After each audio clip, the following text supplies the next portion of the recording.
You're listening to the Rugby Coaches Corner podcast with your host, Andy Plymer. For someone to explain, bringing you up-to-date coaching concepts from the world of rugby. Sharing ideas to make the game better. Welcome back to the Rugby Coaches Corner podcast, everyone. Thanks for joining for part 2 of my chat with Keir Wenham-Flatt on pre-season strength and conditioning programming. Last episode, he had a chat about his general philosophies. We kind of went over the entire program very quickly, and then he went into more detail on block 1. In this episode, he'll go into more detail about blocks 2, 3, and 4. He also mentions the Prelepin's table, which is something I've used since talking to him, and something that could be handy to strength coaches out there. He talks about some of the loading that you need to take into account for block 4, which is quite interesting. We talk a little bit about Charlie Francis and his high-low strength and conditioning philosophies. And also we go into, we finish off with talking about triphasic training based on Cal Dietz's book, which I mentioned in previous episodes and is also up on the website. So I hope you enjoyed this one. It was a good chat with Keir. I learned a bunch. As I said in the last episode, I'm not from a strength and conditioning background, so it was very educational for me, and I hope you get a lot out of it. As always, if you're interested in what we're doing, you like what we're doing, leave a review on iTunes or throw us a tweet on Twitter and keep the conversation going.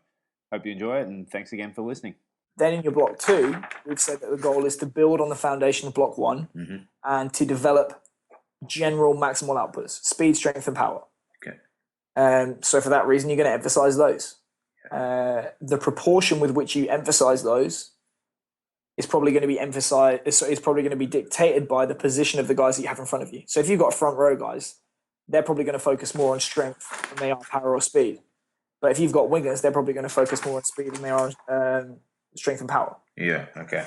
Everyone needs everything, but the quantity that you need varies by position and by individual. Okay. And so that's you would cater for those guys then in that programming? Yeah, I mean, what would change would just be the volumes. Okay. So to give you an example, I had a kid when I was at London Wasps. When he was 18 years old, he benched 180 kilos and he was squatting in the twos. Is he strong enough? Yeah, probably. Like he was already as strong as international second rows. Yeah. Do I need to focus on maximal strength development with him in that phase? Yeah. Probably not. I can concentrate on power and speed development. Yeah, so absolutely. He would come in and do, for example, 3 sets of 3 at 75%, which is absolutely nothing. And then he might do 10 sets of sprints and 6 sets of power, because that's what we really want to focus on. And I'm just chucking numbers out there. I think a really good resource for you to check out is Prelepin's table. What is that, sorry? Prelepin's table. Yeah. P-R-I-P. Yeah. P-R-I. Let me spell it out. P-R-I-L-E-P-I-N. Prelepin. Okay. Soviet weightlifting coach, and basically he did exactly this exercise with his weightlifters over the course of about 30 years and thousands of weightlifters. Yeah. So he's identified, if you want to develop this quality, here's how many sets you need, here's how many reps you need, here's the ranges and so on. Okay. So that's your phase 2. Then in your phase 3... phase 2, like the accessory work and the ASD, there'd be a lesser focus on that and more on strength, power, speed. Exactly. And where do the players fit in with that? So, I can tell you how we do it. It's up to you how you want to do it. Yeah. So our progression throughout the 4 phases for plyometrics, jumps and medicimal throws is as follows. In phase 1, we don't care about how fast you are or how reactive you are. We just care about, can you land safely? Because if you can't do that, then everything else falls down. So the goal of the phase 1 is jump, hop, and bound in all 3 planes of movement with safe joint positions. Okay. In our phase 2, what we use is extensive plyometrics. So we're doing a higher volume, lower speed, more relaxed execution of plyometrics to lay the foundation for intensive plyometrics in phase 3. Okay. And what we tend to do is make it general in phase 2. So all of the exercises apply to just general running and jumping. And then in phase 3, we select plyometric jump or med ball exercises, which we feel have a high degree of specificity to the player's position for reasons that we've already talked about. Yeah. Okay, sweet.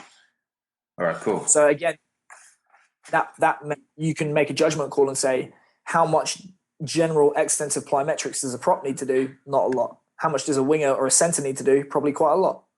So that's your phase 2. In terms of your phase 3, it's probably going to be speed, strength and power again, but you're going to be executing in a manner which is more specific to the player's position. So we've already talked about the plyos. That's how you would implement that. In terms of the power, we actually just use general exercises for everyone until phase 3. So in our program, you do the barbell jump squat, barbell bench throw, push jerk, trap bar jump, and that's it. Okay. But then once you get to phase 3, we're selecting position-specific exercises based on what it is we feel the athlete needs to do best. So we tell them, write it down on a postcard, what do you do better than anyone else in the world? And whatever their answer is, that informs the physical qualities that we're trying to train and the technical qualities that we're trying to train as well. Okay. That's up to you to decide what's specific for your guys. But, for example, I keep using the distinction because it's really easy. Props push, wingers sprint. What are the qualities underpin pushing? Well, it's horizontal force development in the ranges, the range of movement that you see in the scrum. It is isometric strength, large amounts of extension at the hip, knee, and ankle. Yeah.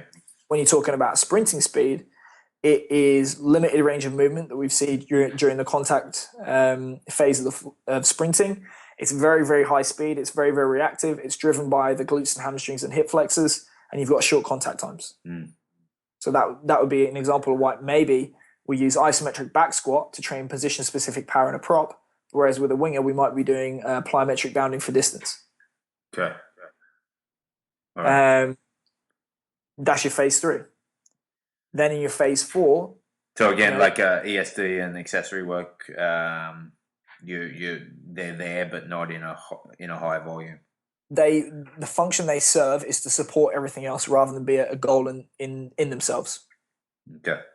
So, by the time you get to phase 3, your accessory work is basically to make sure they don't lose any muscle and to keep the body in balance.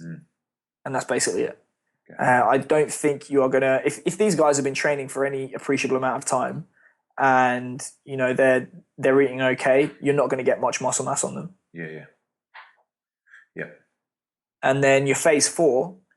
because the goal of the program is to maximize performance, and we know that performance is fitness minus fatigue, you may have accumulated some residual fatigue earlier in the training program. So your goal now is to reduce that fatigue to maximize the expression of fitness. So for this reason, everything pretty much has a retention load and not a developmental load in phase 4. Yeah.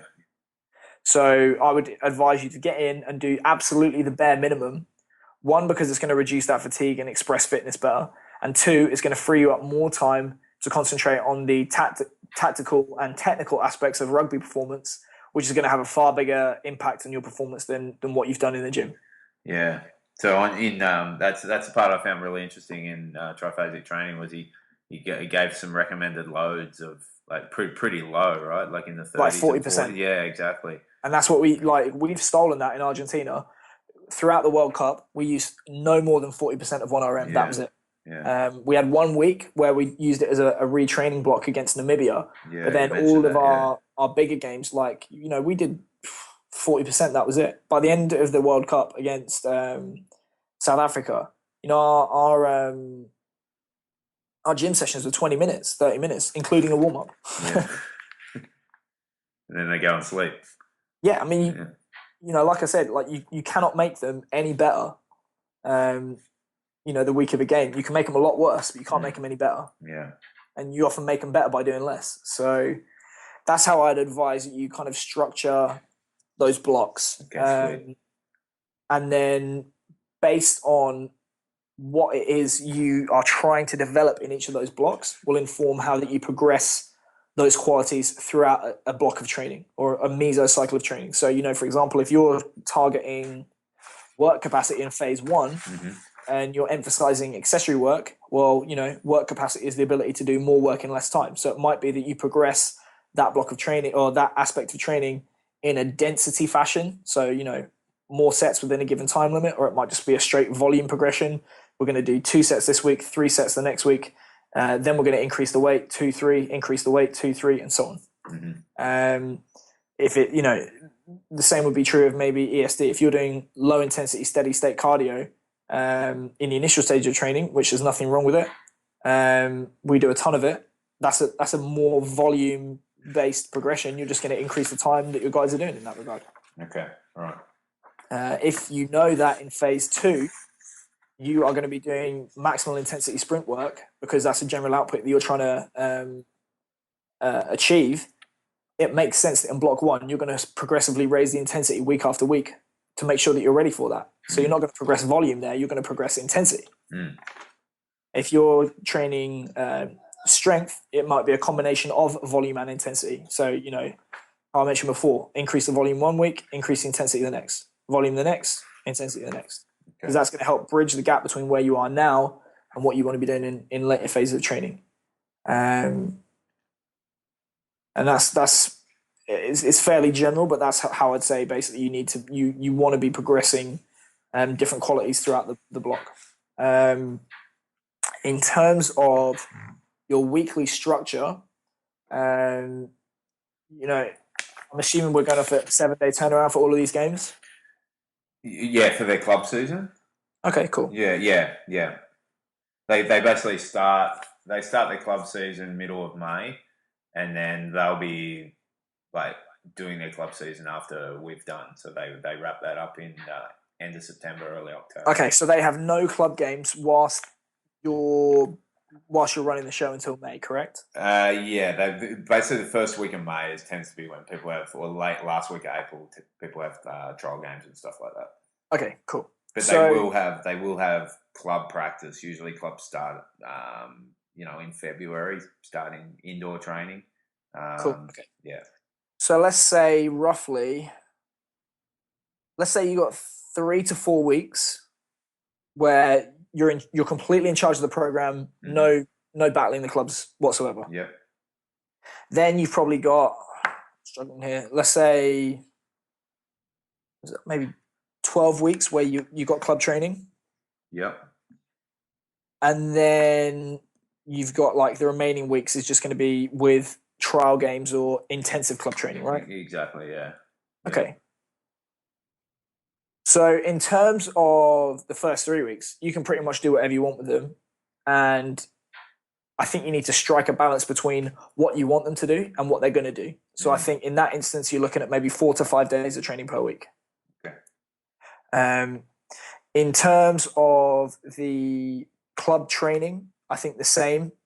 And then in terms of the remainder of those weeks where they've got games, you're pretty much just looking at training Monday to Thursday, assuming a Saturday game. Yeah, definitely. So speaking about the weekly structure, how much do you know about high-low training by Charlie Francis? I know the name Charlie Francis. That's it. Okay. Well, you're in the right country. He's Canadian. I think you were telling me about this when we spoke last time, eh? There's no medium intensity. It's either you're high or it's low. There's nothing in between, right? Exactly. Yeah. Okay. So the philosophy goes like this: when you're dealing with field sport athletes like rugby players, we've said speed, strength, and power. Although it's not the be all end all because we have tactical, technical. In terms of physical, it pretty much is the name of the game. If we can develop bigger, stronger, faster athletes, that's great. How do you need to train to develop those abilities? You need to train in a near maximal fashion. And the problem is that stresses the central nervous system. Yeah. And when you stress the central nervous system, you need between 48 and 72 hours to allow that system to recover before it is in a state of readiness to be able to train hard again. So the problem with that is, what happens if you're training on alternating days? Like if you train high CNS activity the day after you've already just done it, what happens? And the answer is that either you create this progressive decline in function. That's what's going to happen. And when you create that decline, you're either going to deliver a subpar training stimulus, which means that you're not getting the most out of the time that you have, or you're going to significantly increase the risk of preventable injury. And that's the most important thing in any program, is to not break them. Yeah. So the solution to that is that you alternate days within the training program which are more central nervous system intensive and days which are less central nervous system intensive. And put simply, anything that is higher force and higher speed is going to be central nervous system intensive, and anything which is lower force, lower speed is not going to be. And like I said, medium doesn't work in training because when you're dealing with stubborn physical abilities like speed, strength, and power, you need to deliver a strong stimulus to the body. Otherwise, the body will not be coaxed into adapting. And the problem with medium training is that it's intense enough to interrupt recovery, but it's not intense enough to adapt. So if you're going to interrupt recovery, you make sure that you get the benefit of adaptation out of the bargain. So for that reason, you have to schedule high days and low days and no medium days. Yeah. With some small exceptions. Okay. And small exceptions would be days where or blocks of training where you're trying to progress the intensity up to that level. So for example, that block 1 that we talked about, it might be that when you do speed work in block 1, you're doing like tempo work or work at like 85% of maximal velocity in order to prepare the body for the development of speed down the line. Okay. But generally speaking, definitely about speed, high is over 95% and low is less than 70%, and anything in between you don't do. Okay. For those reasons that we've outlined. But in terms of outlining the general structure of the week, which days is it you're going to be with the guys? Oh no, it doesn't matter. Sorry, it doesn't matter. Yeah, any school sessions are Sunday, and it's every second week. So yeah, they're doing this individually. Okay. So we could give them advice like on when to have their high and low days. But then it comes down to they're working, they got families, their own structure and stuff like that. Cool. How intensive will those skill sessions be? It'll be up there. It'll be quite intense. Everything is games based, so they'll be going hard for that period, and then they'll get a little bit off, and we have to get a lot of the contact work because that's our biggest challenge. Will be ball in contact. For us to do well in this championship, we will be probably the smallest side, but the more skilled, I'd argue. So that the contact part of the game is going to be a big focus. Okay, so straight away that's a high day, right? Yeah. So if we work backwards, 48 to 72 hours, that gives you a high day of either Thursday or Friday. Okay.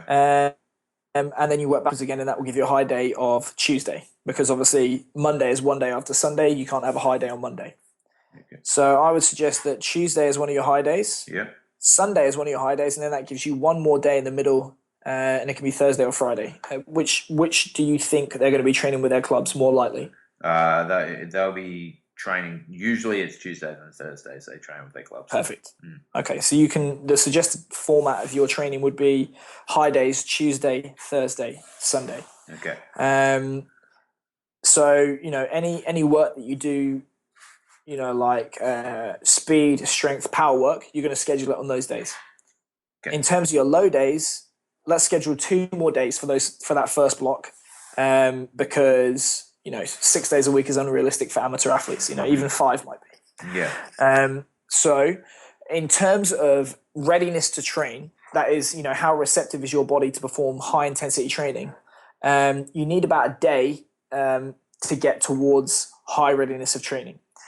So that means that I would say, you can probably schedule a low day on Monday, and then you can probably schedule another low day on Saturday. And then what that is going to allow you to do is get a little bit of training into him for the high day on Tuesday, and then a little bit of training, and also it will aid recovery from the Sunday. And then that Saturday session will give them a little bit of training as well to get them primed for Sunday. Okay. And so that gives you Monday, Tuesday, Thursday, Saturday, Sunday. Do Tuesday, Thursday, Saturday, Sunday. Yep, no worries. Okay. Yep.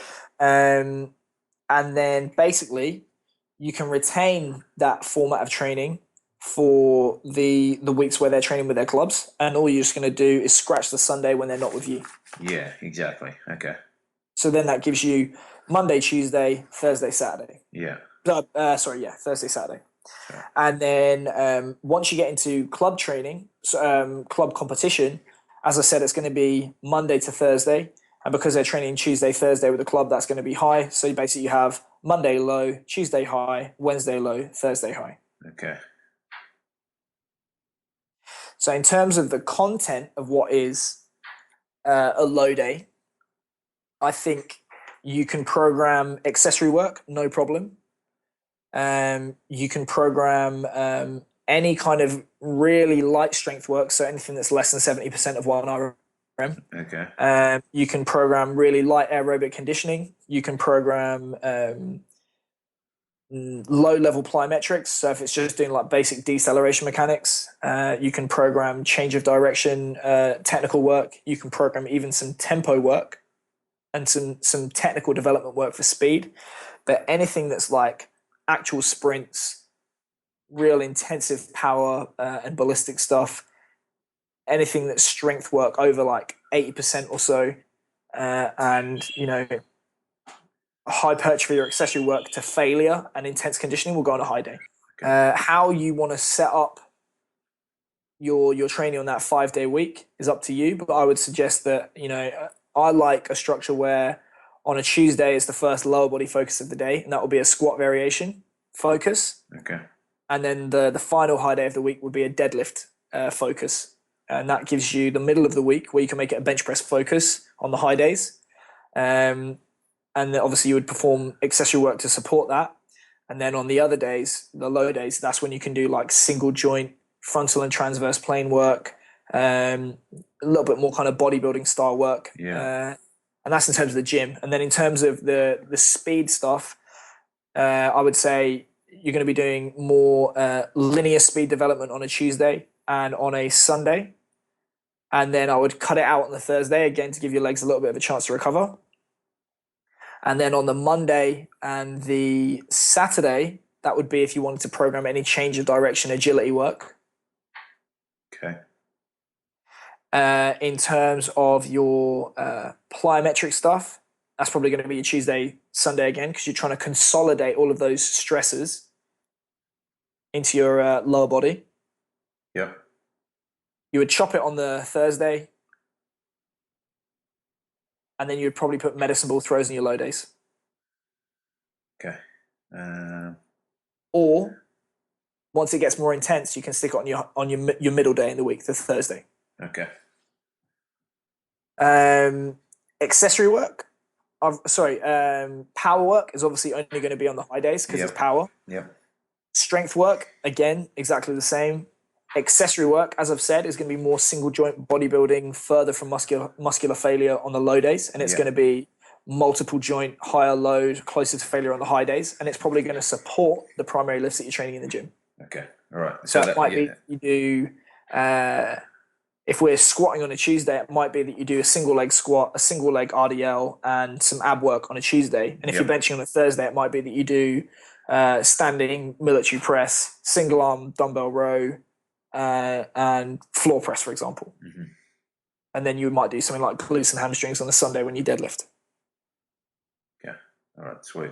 Then in terms of you can maintain that 4 to 5 day week when they're with you. Mm-hmm. The good thing about this as well is you can schedule some speed work when they're with you on the Sunday. Yeah, that's definitely good. I've put aside, like we basically have 2-hour session when we're with them.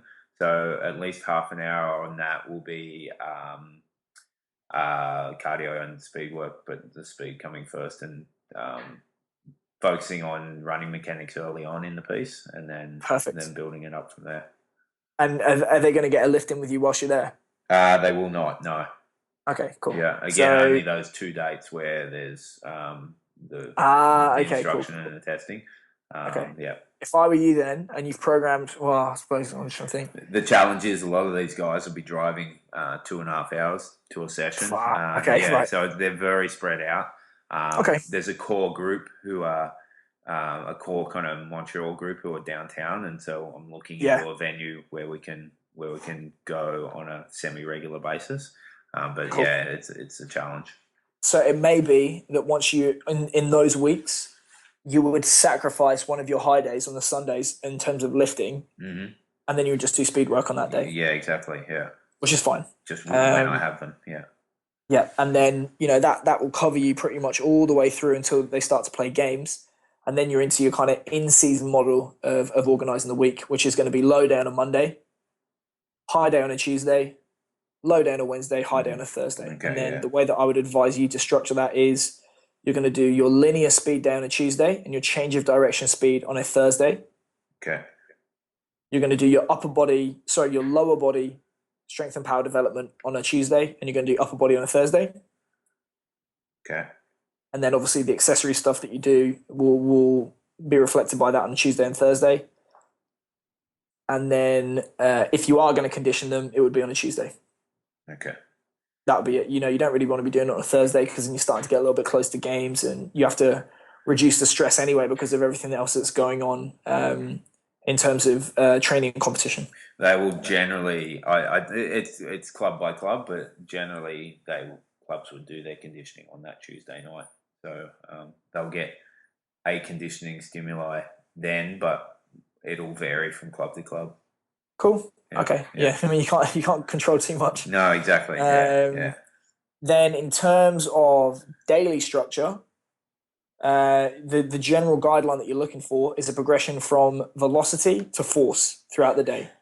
And that's because of the technical demands of what you're doing. Mm-hmm. And that's because of the injury risk and central nervous system stress as well. So, top end sprinting work is one of the most technically difficult, CNS fatiguing and risky things that they can do. Okay. So for that reason, it comes first, and then you would progress in, I've already kind of indirectly mentioned it. The order is linear speed into plyometrics, jumps and medicine ball throws, then into ballistic power, then into strength, then into accessory work, then into ESD. Mm-hmm. And I would advise you wherever possible to keep that structure.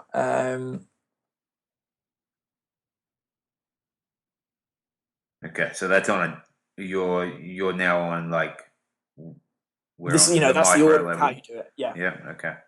And if you're on a low day, then it doesn't really matter what order you do it.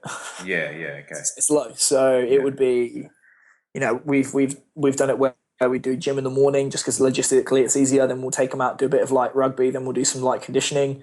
It might be that we condition and lift in the morning, we do rugby in the afternoon. It's it's whatever way you want to do it. Okay, that's sweet. And that's kind of I think that's a lot to be getting on with for now. I mean, you got any other questions? Just fitting in there, the main thing I wanted to kind of incorporate was the triphasic squat movements. I forgot everything there. Sorry. Yeah, that's all right. Cool. And just how and when, like you touched on it. The props obviously need a bit more they need isometric strength. It's a big one.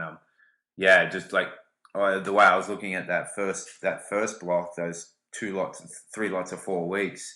Yeah, that would kind of work well. It would. With going from eccentric to isometric to concentric. Concentric, yeah.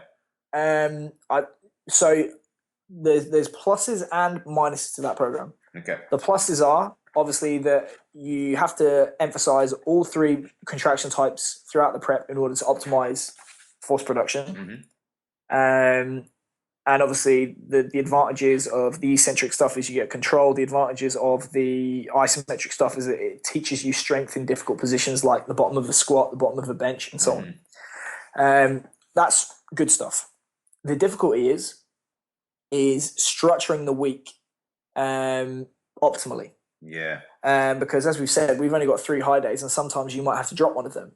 So that can be really difficult if Oh, sorry, I'm getting ahead of myself. But anyway, that's a negative. A negative as well is that occasionally guys are going to get sore. So the general feedback I've had from myself and from other people is you can say, right, we're going to do 4 weeks of isometrics or 4 weeks of eccentrics. Once you start to get to week 4, it can start to go. Yeah. And I think you just have to factor in the fact that he's written the book and he's training Division 1 athletes in the States. Yeah. Top of the genetic heap. Really, really young, loads of training. Yeah. So what I've done is stolen and adapted a model from a guy named Sam Portland, who I work with at Wasps. Yeah.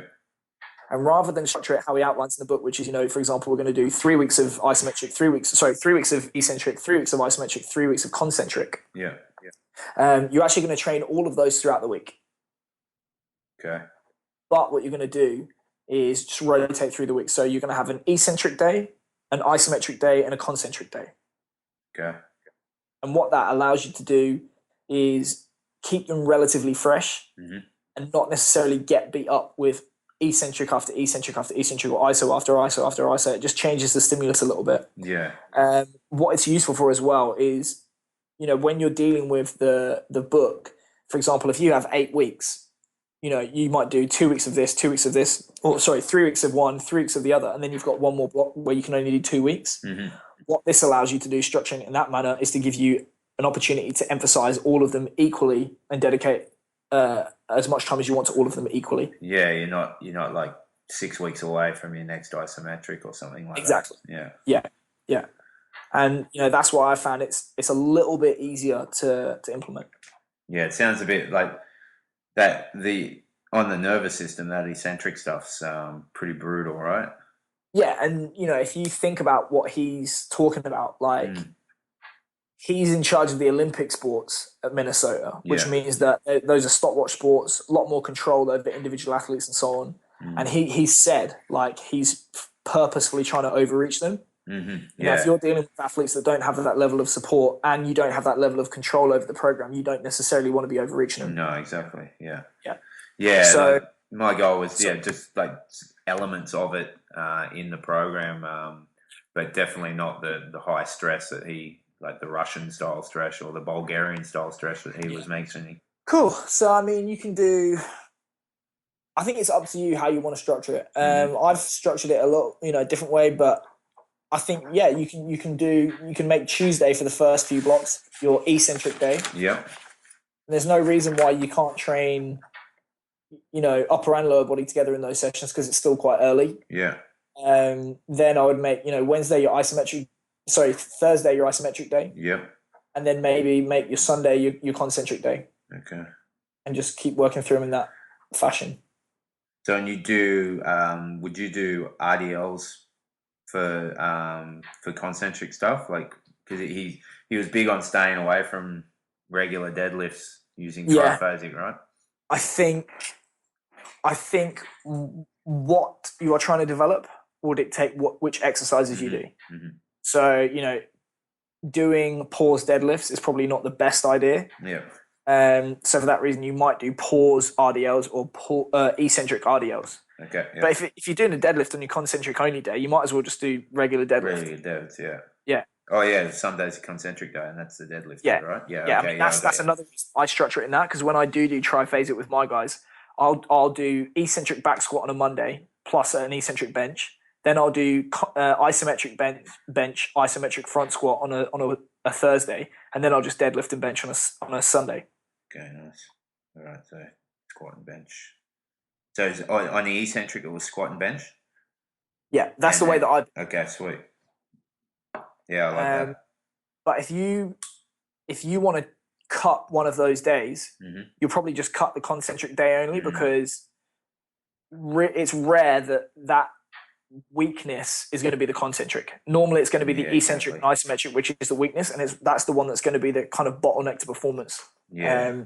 Emphasizing that is going to give you more bang for your buck because it's a newer stimulus as well. Yeah, and these guys are unmonitored, so they're not going to be watched. So they're going to be doing enough concentric work to keep them busy. Yeah. Okay, cool. All right, yeah, that's perfect, man. Maybe we could touch base via email, and I'll put some. I've got like 5 pages of notes that I've got to make legible, and we could maybe chat via email further on this if that's all right. Of course, mate. Yeah. Sounds Happy great. days. Yeah, awesome. See you. Take it easy. Bye. Cheers, bye, mate. Thanks for listening to the Rugby Coaches Corner podcast. If you enjoyed the show, please leave a review via iTunes and keep listening for the next episode. You can also follow us on Twitter at RugbyCoachSCNR or via the website at therugbycoachescorner.com.